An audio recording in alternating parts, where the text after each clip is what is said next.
네, 안녕하세요. 오늘 진행할 항목풀이는 이번 상반기에 새롭게 채용 공고 같은 현대백화점 그룹입니다.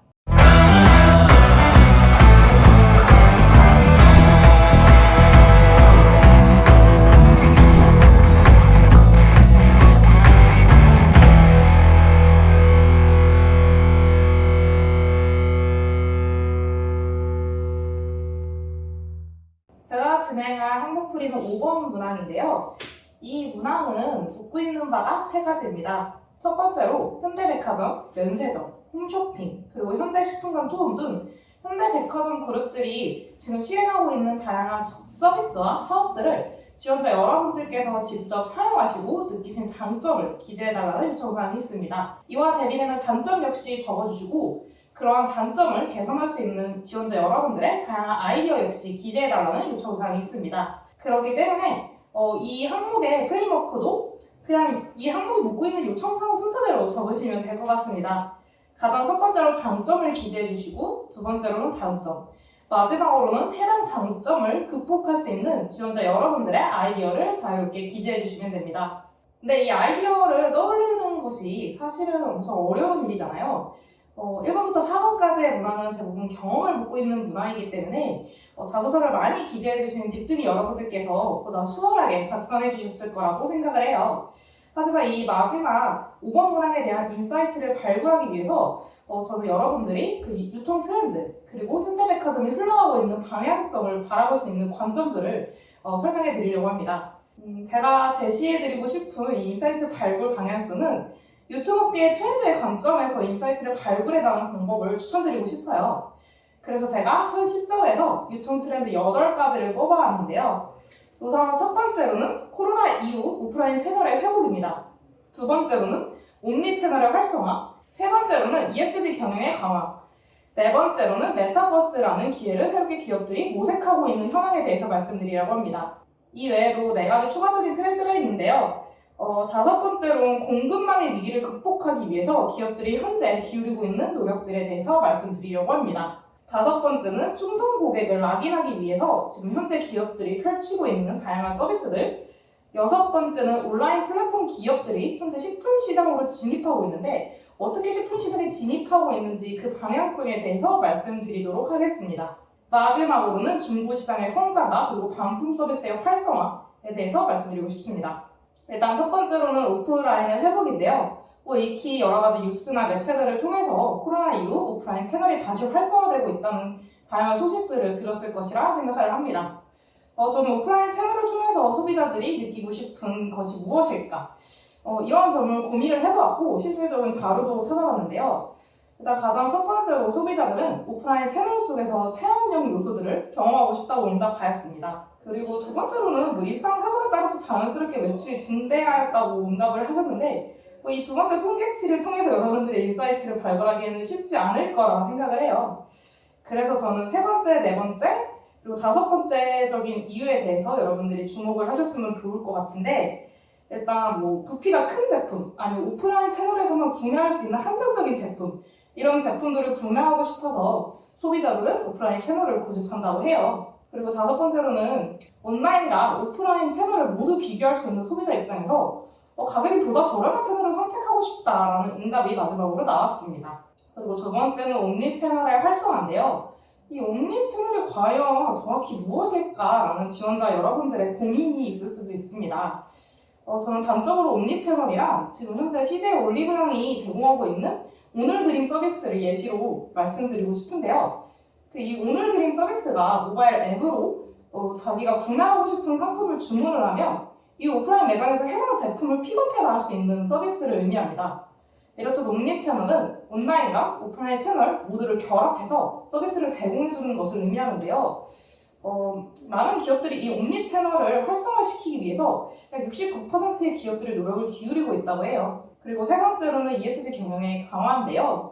이거는 비건이라든지 아니면 포장용품을 줄인다 이런 다양한 신문 기사들을 봐서 여러분들이 익히 잘 알고 있는 요소들이라고 생각을 해요. 근데 이 ESG 경영을 활성화시켜야 되는데 기업들이 가지고 있는 고민은 우선 첫 번째로는 비용적인 부담이 있고 두 번째로는 ESG에 대해서 많은 지식과 경험 그리고 기술들이 부족하여서 어떻게 ESG를 활성화시킬 수 있을까라는 다양한 기업들의 고민이 있다고 합니다.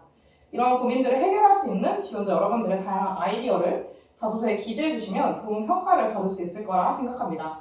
네 번째로는 메타버스라는 기회를 모색하는 건데요.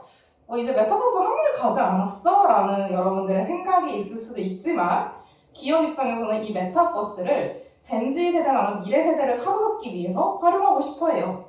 실제로 이 메타버스를 활용해서 다양한 마케팅 프로젝트를 진행하고 있다라는 기업들이 약 47%라고 응답을 하셨고요.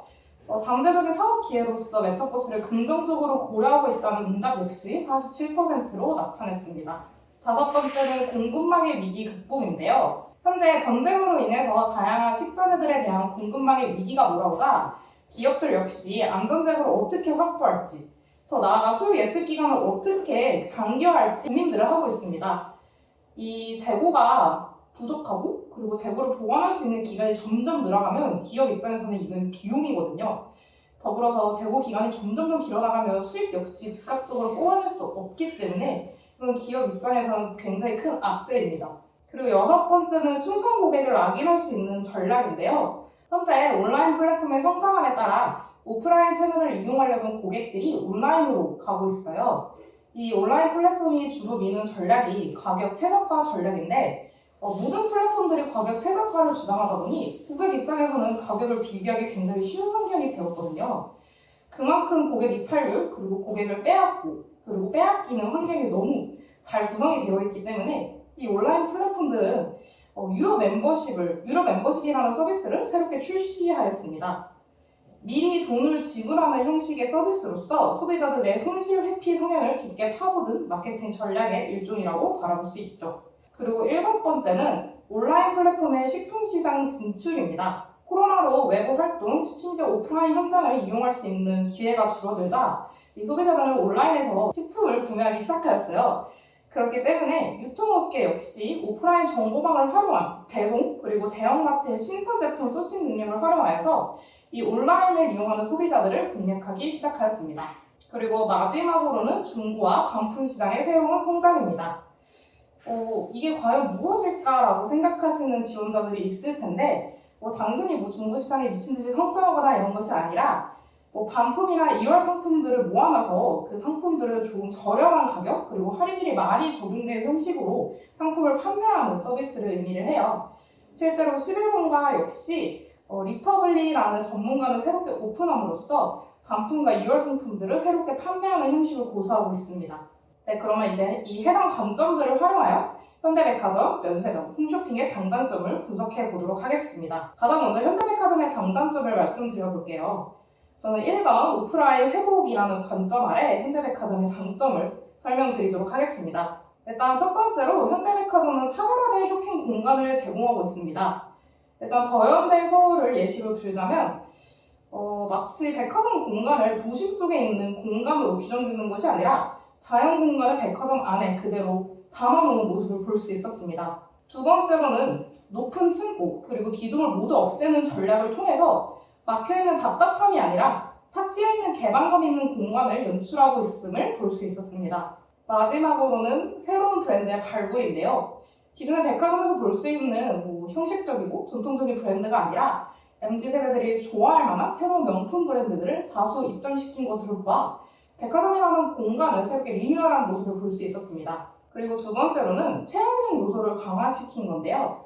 그 현대백화점 지하 2층 크리에이티브 그라운드에 가면 팝업 스토어 공간이 총 4개가 있어요. 이 4개의 공간을 트렌드를 빠르게 잡기 위해서 팝업 스토어를 지속적으로 열고 그리고 사진을 찍을 수 있는 공간을 특색 있게 마련함으로써 MZ세대들의 발걸음을 이끌어가는 현대백화점의 모습을 볼 수 있었습니다. 하지만 현대백화점 역시 단점을 갖고 있었는데요. 일단 첫 번째 단점은 공급망의 위기입니다. 그 백화점 업계에서 유일하게 현대백화점만이 갖고 있지 않은 게 있는데요. 그건 바로 마트와 할인점입니다. 신세계는 이마트를 갖고 있고 롯데는 롯데마트라는 유통 채널을 갖고 있습니다. 하지만 현대백화점만큼은 신선 제품이 식품을 다루는 채널이 부재하기 때문에 공급망이 약하지 않나라는 업계의 평가를 받기도 합니다. 그리고 두 번째로는 충성 고객을 낙인할 수 있는 전략이 부족하다는 점인데요. 현재 시대적인 흐름을 봐서 코로나 극복 이후 해외 여행을 가는 소비자들의 수요가 늘어나고 있습니다. 그렇기 때문에 국내 소비가 해외로 이전할 가능성이 농후하며 더불어서 부동산 가격이 하락하고 금리가 인상되고 물가가 올라가는 흐름에 따라서 아무래도 백화점에서 판매하는 내부재 소비가 약화되지 않을까라는 우려가 있는데, 이러한 우려를 극복할 수 있는 고객 락인 전략이 현대백화점은 부족한 시점입니다. 네, 두 번째로는 현대홈쇼핑의 장단점에 대해서 설명드리도록 하겠습니다. 일단 가장 큰 장점은 옴니 채널을 활성화할 수 있는 가장 좋은 조건을 가지고 있는 것이 현대홈쇼핑입니다. 네, 현대백화점 소유 직원들을 보자면 그 현대홈쇼핑 아래에 한성이라든지 리바트, 아니면 현대그린푸드 등 다양한 계열사가 있는 것을 볼 수 있습니다. 이런 계열사들을 활용하여 현대홈쇼핑을 카테고리 확장을 할 수 있는 가능성이 있는데요. 저 개인적인 생각이지만 현대홈쇼핑에서 물건을 구매하고 실물건을 계열사들의 오프라인 채널에서 고객들이 직접 픽업할 수 있는 환경 역시 쉽게 구성할 수 있을 것이라 생각합니다. 반면 단점이 있는데요. 이거는 현대홈쇼핑만의 단점이 아니라 홈쇼핑 업계의 전체적인 단점이 적용이 될 수 있다고 생각을 해요. 일단 TV에 대한 의존도가 많이 하락했잖아요. 여러분들도 집에 가서 TV를 보는 게 아니라 방에 들어가서 핸드폰으로 유튜브를 보는 시대가 왔어요. 그만큼 TV를 보는 횟수가 실질적으로 많이 하락을 하였고, 실제로 2021년 현대홈쇼핑의 매출에는 전년 대비 약 2%에서 3% 정도 하락을 하였다고 하네요. 그리고 이 엎친 데 덮친 격으로 TV 송출 수수료가 인상되었어요. 2021년 TV 송출 수수료는 전체 매출 중에 50% 이상을 차지하였다고 수치가 나와 있습니다. 그리고 마지막으로 현대면세점의 장단점을 설명해 드리도록 하겠습니다. 일단 현대면세점의 가장 큰 장점은 오프라인의 회복이에요. 코로나로 막혀있던 항공길이 뚫리면서 다시 외국인 관광객들이 한국에 유입이 되고 있거든요. 더불어서 한국도 역시 해외여행을 적극적으로 가는 시대가 펼쳐짐에 따라 면세점을 이용할 고객의 수가 압도적으로 증가할 것으로 보입니다. 그리고 두 번째로는 현대 면세점의 특징은 매장 공간이 일단 타사보다 넓습니다. 강남점을 예시로 들자면 기존의 타사 매장보다 약 50% 동선을 넓혔고요. 그리고 층고가 매우 높아서 매장을 방문한다면 개방감이 있다고 느껴질 수 있을 것입니다. 그리고 마지막으로는 공급망의 위기를 극복한 건데요. 이건 사실 현대면세점의 단점과 연관이 있습니다. 현대면세점은 에루샤라는 그 명품 3대장 있잖아요. 에르메스, 루이비통, 샤넬. 이 세 개의 브랜드가 부자이기 때문에 해당 단점을 극복하기 위해서 영예 스트리트 브랜드를 다수 보유하고 있습니다. 예를 들면 무신사, 그리고 CJ 올리브영과 같이 국내 브랜드들을 다수 입점시킴으로써 뭔가 젊은 면세점이다 이런 이미지를 형성하고 있습니다. 반면 단점 역시 너무 명확히 있는데요. 우선 충성 고객을 확보하기 위한 락인 전략이 부족합니다. 앞서 제가 설명드렸듯이 에루샤라는 브랜드 3개가 지금 부재한 상황인데요. 샤넬 역시 어떻게든 입점을 시킨 상황이지만 실마나 신세계같이 면세점 업계를 직접적으로 이끌어가는 타사에 비해서는 에루샤 루이비통이 부족하기 때문에 고객을 락인할 수 있는 충분한 전략이 부족한 시점입니다. 더불어서 여행사와 낮은 네트워크도 문제점인데요. 이거는 시장 수발주자이기 때문에 어쩔 수 없이 발생한 문제이지만 그 면세 업계라는 것이 사실 여행사와 네트워킹이 가장 중요한 업계입니다. 그 면세 업계의 매출을 대부분 중국에서 들어온 따이몽이라는 사람들이 견인하고 있는데, 이 따이몽이라는 사람이 여행사를 끼고 면세점을 이용하는 사람들이거든요. 그렇기 때문에 이 여행사를 통해서 따이몽을 흡수하는 것이 면세업계의 매출의 비결인데, 이 현대 면세점이 아무래도 시장 소멸주자이기 때문에 여행사를 끌어오는 힘이 조금은 약하다고 들었습니다. 네, 이제 본격적으로 예시를 들면서 설명을 드리도록 하겠습니다. 자, 첫 번째로는 현대백화점의 예시입니다. 이 예시는 현대백화점이 공간에 대해서 진심을 갖고 있다는 측면으로 풀어주었습니다. 예를 들면 더현대 서울을 예시로 들었는데요. 사운드 포레스트라는 자연 경관을 백화점 업계에 도입함으로써 도심 속 공간이 아니라 자연 속 공간이라는 백화점의 공간 이미지를 변화시켰다는 점을 장점으로 들어주었습니다. 반면에 현대백화점의 단점은 예상되는 하락세에 대해서 말씀을 하고 있는데요.